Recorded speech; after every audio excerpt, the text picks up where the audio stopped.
What's up, Vanguards? This is Boo here. In this video, I would like to talk about making a tier list through each different units on how much their performance excels in each different modes. I'll be ranking them by how useful they are, how cheap they are, how viable they are in these different modes.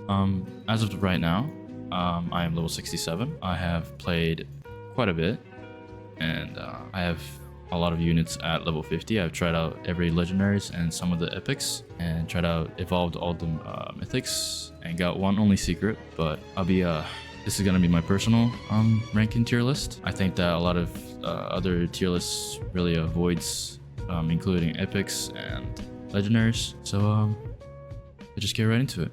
And here we're on the tier list. I'm gonna be first ranking them by a mode: story, legend stages, and challenges. We could go through epics first. I'll be excluding rares, as although you could solo all of the story mode and legend stages with Luffy, I'm pretty sure, but I'm just going to be excluding that, as a lot of people tends to not use rares, and epics and legendaries are fairly easier to use, get the mythics. But yeah, let's just start with Killua. I think Killua is a very good support. I think it's a decent support, as his passive is, I think he enters into frenzy every 8 seconds, and he has 50% chance to stun. I think he's a little bit underwhelming as a support, as he is kind of RNG. You could have a period where he just does not stun at all, and that's where Kakashi is actually probably a better version of Killua, so I'd be putting him decent. Kakashi has a passive where every 8 seconds he has a 100% chance to stun in those 8 seconds. So I think he's just like a better version of Killua. And I'll be putting Alligator to, I would like to put in strong, as he has 100% chance to slow enemies for 3 seconds, which is huge. I think slow is a lot better than stun as of right now, because the stun only makes him stop for 1 second. So I'll put him in 8. Inosuke, he is very underwhelming, and so his passive makes enemy, he inflicts bleed. The reason why I have him here is he's a little bit ranked differently in different modes. But yeah, and for our last epic, it's Speedwagon. He's a 1 unit. He is future proof. He's really strong. He's the only farm unit. He's really crucial. Okay, and then we could just move on to legendaries. We'll start with the weakest. I think Grimjaw. Grimjaw is very underwhelming. He's really his DPS is not as good. His passive that makes him attack 150% to overshield is a little bit underwhelming, as not a lot of enemy contains those passive. So I think he belongs in between. He's a little bit better than Inosuke as a DPS, but I think Killua is a little bit better, as he has a debuff, and you could use a lot. He's a lot more useful than Grimjaw. Could go with Gon.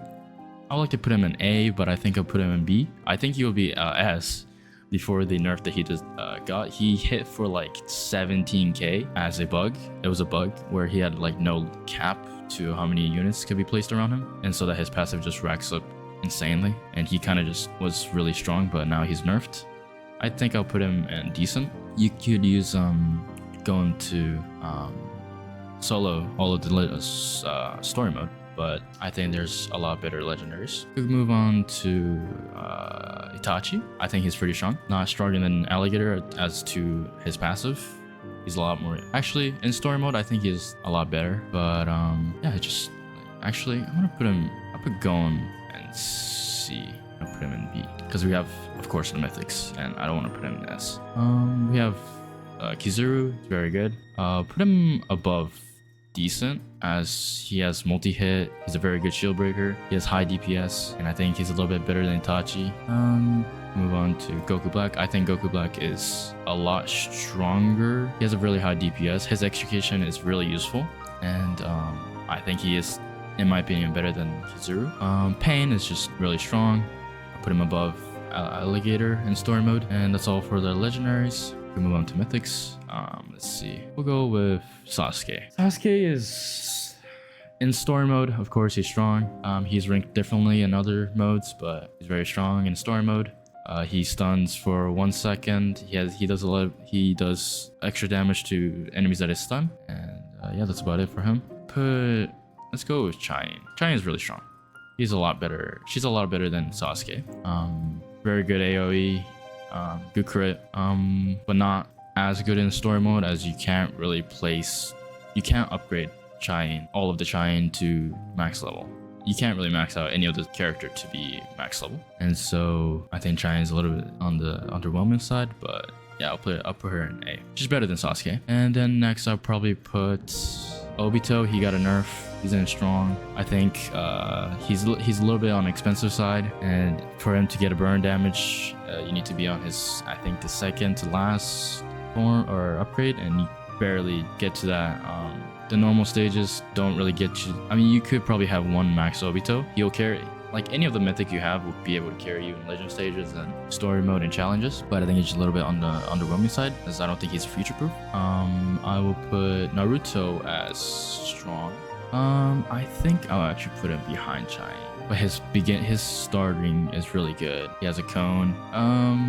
As a starter unit, I think he's better than Chai, but overall, I think Chai is a little bit better than Naruto. He's a little bit underwhelming due to his passive is really good, but his upgrade is just not as viable, as he has a really small circle at his last upgrade. Vegeta. Now there was a lot of shade thrown into this character from the beginning, and I actually think he's one of the future proof as of story mode. This might be a little bit biased, but he's really good. He's really cheap. He's cheap. He has a passive that makes hitting one unit double the damage. That rarely happens, but it is nice to have him as a starting unit, as he's really cheap, and he plays 4 of them. He's just a really good story mode unit. He will carry you through Paragons, but this is just a story mode, so I think as of right now, he's S, but I think Speedwagon is a little bit more future-proof than Vegeta. Sun Jinwoo, I think that he is actually on A tier. He could be on S, but for him to actually, I think he's an S. As a starting unit, I think Vegeta's better, but overall, I think Sun Jinwoo is better when he gets his ability. His ability did get nerfed, but it is really strong when you pair it with Egress. Let's just go to Haruka. Haruka is really good, future proof, really easy. I would say Speedwagon Haruka is on the pair. She buffs 18% damage to every unit in her radius, and her evolved form gives her a 10% range, which is amazing. Egress as a story mode, S tier. He's future proof as of right now. He has a high defense. He has a high DPS. He does more damage to bosses, which is really useful. His on Evo is really terrible though, so make sure to evolve him before you. I mean, you could use him on Evo. He's a lot better, but I think he's an S. I think Alucard is actually better for story mode due to his upgrade, giving him a full AoE at upgrade 3 or 4. But yeah, this is the tier list for story mode. I did exclude some epics. Their passive was a little bit underwhelming. They'll probably be in C tier or below, but this is the tier list for story, challenge, and legend stages. Let's move on to Paragon, and here on a infinite tier list. So this is gonna be a little bit different as of to story mode and the other one that I did. Let's just first rank by all the epics. Kakashi is probably, I don't know why there's a D tier. I guess resetting just changed it. Kakashi is probably C tier. Alligator is S. I would say Alligator is a high A. Inosuke is as a C. He's really underwhelming with any mode except Paragon, in my opinion. Killua is as RC. Speedwagon is S, future proof. We're just gonna go by this pretty fast because I already told most of their passive. Legendaries, Nakim Grimjaw is just terrible. Just actually fix this. It's underwhelming, but probably better than Grimjaw. Tachi is a little bit better, but it's C tier. Goku Black is probably, I think most of the DPS is really underwhelming. Kizuru could be a B tier due to his shield break. Yeah, I'll put him in B tier. I think he's a little bit better than, because just of his shield break, but he could belong in high C, but I'll put him in B, a low B. Pain, good, a really good pushback unit. And I think that's all for the legendaries. Let's go with Mythic. Sasuke, he's just not that good. He does have a good DPS, so I'll put him in low A. higher than probably Pain, but just due to his DPS, his passive is really underwhelming. I mean, I guess I could put them above both of these guys due to the DPS, but his passive is really underwhelming. If we're only comparing to passive, I think these two are a little bit better. And who else? We could go with Chine. Chine is S tier. I think that's, if you have, even excluding trait, she's really good with her almost full, like 270 degree AoE. Due to being infinite, you don't really have to worry about cash. If you have Ethereal, she's probably the best damage output unit in infinite. And even Deadeye is really good on her too. Vegeta, unfortunately, pretty underwhelming, and I probably put him in C or B. His DPS really does fall off in infinite, because you just want to stack a lot of units into one component, and you don't really want like a one unit off of the foundation, as his DPS to one enemy is really high, but I don't think it's worth sacrificing him in a very bad position. So I think he belongs in B tier. Obito, without trait, I think he is better than Chaying. Actually, I'm gonna just exclude every trait. I think he is better than Chaying. Due to his fire, even though he did get a nerf, his fire damage is really strong. He does have a very big line. Actually, I don't know. Even then, I think he's a little bit underwhelming. Or no, I think Chaying is a little bit better than Obito. Sanjimu, he did get a nerf on his ability. Actually, due to the combos, I think he is better than Chaying, because you're basically gonna have Igris, and Igris would be a lot better with Sanjimu, so I probably put him up above Chaying. Naruto, very underwhelming. He does have a really big range, so I think he's better than Vegeta. But damage output with his very tiny circle is not as good in infinite. You really need both of these guys, so just put them up there. Haruka for buff, really good in infinite. Now, in my opinion, I think Igris is a little bit better than Alucard in infinite. The reason being, I think he does have a higher he has a higher range. I'm not sure about SPA. If you combine him with Sanji and Wu, I'm pretty sure he's a lot better than Alucard. Alucard does lack a little bit in his damage, and he's mostly like a support unit, so I would put him a little bit less of Igris. Comparing to like no trait, I think Igris is a little bit better. So I think this is gonna be the tier list for infinite. And yeah, let's just move on to the most interesting one, Paragon. This is going to be the tier list for Paragon. Will be actually really interesting. So let's just start with the epics. Kakashi, or no, let's just go with Killua, just underwhelming. Kakashi, a little bit better, but not as good. To be in B tier, in my opinion. Alligator, S tier, easily. His slow is just really strong. He does have a very strong starting point. You could place 4 of them down, and you could slow all the units, and you could just focus on your speed cart or speed wagon. I'll put him in A. I don't want to really put him too high. Inosuke. So this is the interesting part. Although he's like a C tier on every other mode, as of right now, I think he is A tier, or maybe even, yeah, probably high A tier. I just want to explain that. So I am on Paragon level 20 or 50 on Planet Namek, and I found out that regen really becomes a big problem due to the boss HP increasing each level, and their self-healing increases drastically as you go higher, which makes sense. If you are in a low level Paragon, he's like probably C tier still. But once you go higher and higher, this is literally just like an end game. I don't think anyone will go beyond 25. But from my personal experience, he was the one that helped me the most, or helped me complete the second map on Nightmare 25 with just only legendaries and epic, and he was one of the key unit to have. So that's the reason why that I'm giving him higher ranking than the other two modes. And yeah, this is probably the interesting part of this tier list, that Inosuke is a lot higher, but this is only on Paragon. He's really underwhelming in other modes, just only in Paragon. You could kind of like, so if you get really lucky and you get like 40 regions modifier, that doesn't matter at all due to Inosuke just stopping them from healing. I do have a video showing him how, kind of like a proof as to why he's really good in Paragon, but yeah, let's just keep on going. S tier easily. Legendaries, I put Gon. Wait, let me just put Grimjaw. He's just underwhelming. He's not that good. I think he's probably one of the worst on this tier list. Itachi, as you go higher, he gets really underwhelming. I mean, all the legendaries become underwhelming as you go higher. I'll put them in B still. I want to include Kizuru is way higher, probably than both of these 3 legendaries due to his shield break and amazing starting unit.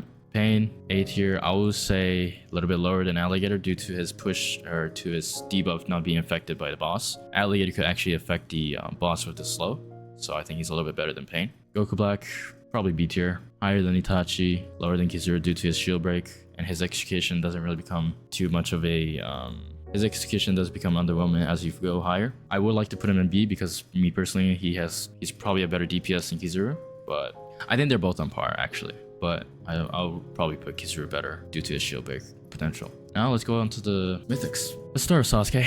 Very underwhelming. Just it's too expensive for him to be good enough. I would put him higher than these guys. I don't know. Even then, I think Kizuru is a lot better. But for lower tier, Sasuke might be better. But as you go higher, I think Kizuru is a little bit better than Sasuke. Let's go with Chain. So for her to be really strong, you want to place 5 of her and upgrade them. But in Paragon, you only get about 130k with Speedwagon without any trait. And you don't really have enough money to manage upgrading all these Chains. So there's really not going to be a case where you use Chain instead of these 4 units. That's also like the factor that's going to be taken into Paragon, that you have a very limited money, and you need to maximize the money that you have with how much DPS you could output with each characters. And that's why I think Chain is a little bit underwhelming. I would say she's better than Inosuke, but I still think as you go higher, Inosuke will probably profit more in value. He's only useful in boss battle. I mean, he could be used to normal units, so I think Inosuke is a little bit better in higher Paragon, but Chain is way better in lower Paragon level. But as you go higher, I think Inosuke is a little bit better. We could go with Naruto. Very underwhelming. Very decent start. I think he's a little bit more viable than Chain at the beginning, so I probably put him higher than Chain. Chain just a little bit too expensive, and the amount of placement that you have to place for her to be actually really decent with the damage output with comparing to other mythics. That's why I think Naruto's a little bit better than Chain, but they're both very underwhelming. We could go with Obito. Obito is damage wise probably A, really high A, probably better than these 3 if you're comparing like low Paragon. But as you go higher, he's expensive. You have to go to his final like kind of upgrade for him to actually excel really well. He does have 2 hits, so he's a multi-hit, but not as good. If his burn damage did stop regen, then way higher. But his burn damage, he got nerfed, and he doesn't do as much damage. But if you're in lower Paragon, then he's probably high A. But as of right now, I think he's below these 3. This might be a little bit crazy, but this is from a perspective of high Paragon gameplay. We could go with Sanjunbu. Sanjunbu, very interesting unit. He has a multi-hit. He's pretty decently cheap. You do need his Arise to actually fully maximize his potential with Egress, but you can't really get to that point where you get Egress and Sanjunbu fully maxed due to the money. And I think you need about 160 to 170k to max both of them. And you're probably not gonna have the chance to place him down. I mean, you could place him down as a multi-hit. He's a really good shield breaker. As of low Paragon level, he'll probably be an S, but as you go higher, he kind of drops off a little bit. Now, Vegeta. I think that he's an excellent starting unit, and he's really cheap. You could upgrade him to level 2 to have his second ability where he does about 5k damage with pretty decently cheap cost, whereas Sanjunbu, you don't really gain as much as damage until you upgrade him to like 3 or 4. And I think he's the best starting unit for Paragon, and that's probably the reason why I'm putting him up here. He just excels a lot in Paragon and the starting unit, and he has a multi-hit. Little bit bad, like a little bit worse than Sanjunbu's multi-hit, but he does a little bit more damage. And at the start, you don't really have a unit around your lane, so he just becomes a lot more viable, and his his SPA goes down, and he's just a lot better to place him down at first. Now, Haruka, S tier. Both of these units excel. Like, you probably want both of them in any modes, of course. That 18% damage and the 10% range does come in clutch, but that's all I have to say to her. Egress. Now, he does have a higher damage output, but he's a lot more expensive to get his full AoE. And his upside is that he does more damage to the bosses. But to get to that, really, his full AoE is like the most strongest form of that he has. So in that case, I think Alucard is better because he gets his full AoE at like upgrade forward. I think he's a better starting unit, and I think he's a better end unit. But as of right now, starting is what makes Paragon a lot difficult in higher level. So I'll probably put Alucard. I don't have Alucard, but I've seen some videos and he does decent damage. I'm not sure if he does multi-hit AoE, but I'm pretty sure he's a lot better in starting. But around end, Igris is a little bit better, but I think they're both on par. But starting unit, Alucard is probably way better. And yeah,